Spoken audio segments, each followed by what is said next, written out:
సింధూర చాలా కోపంగా ఒక కత్తిని తీసుకొని దాన్ని నూరుతూ, కోస్తూ, తుడుస్తూ ఉంటుంది. అది చూడగానే అక్కడ ఉన్న చంటి అయితే ఒక్కసారిగా షాక్ అయిపోతూ ఉంటాడు.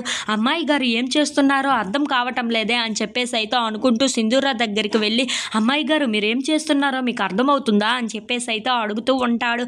ఆ మాటలు వినగానే అక్కడ ఉన్న సింధూర మాత్రం మీకు అర్థం కావటం లేదా, నేను దొరికినోడిని దొరికినట్లుగా కోసి పారేస్తున్నాను అని చెప్పేసి అయితే అంటూ ఉంటుంది.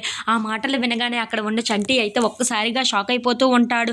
ఇంతలో అక్కడ ఉన్న సింధూర మాత్రం అవును దొరికినోడిని దొరికినట్లుగా కోసి పారేసి చంపేస్తాను వాళ్ళని అని చెప్పేసి అయితే అంటూ ఉంటుంది.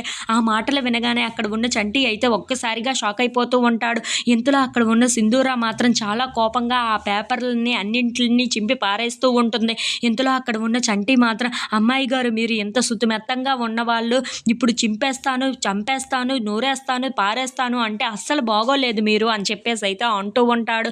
ఆ మాటలు వినగానే అక్కడ ఉన్న సింధూర మాత్రం ఏం మాట్లాడుతున్నావు చంటి, మా అత్తమ్మని ఎవరో చంపడానికి వస్తూ ఉంటే నేను నోరు మూసుకొని కాముగా ఉంటాననుకుంటున్నావా ఏంట, ఏదో ఒకటి చెయ్యాలి కదా వాళ్ళని, అందుకే ఇప్పటి నుండే ప్రయత్నం చేస్తున్నాను, వాళ్ళని దొరికినోళ్ళని దొరికినట్లుగా వాళ్ళని చంపి పారేస్తాను, మా అత్తమ్మ జోలికి ఎవరైనా వస్తే నేను ఊరుకునేదే లేదు అని చెప్పేసి అయితే అంటూ ఉంటాండి.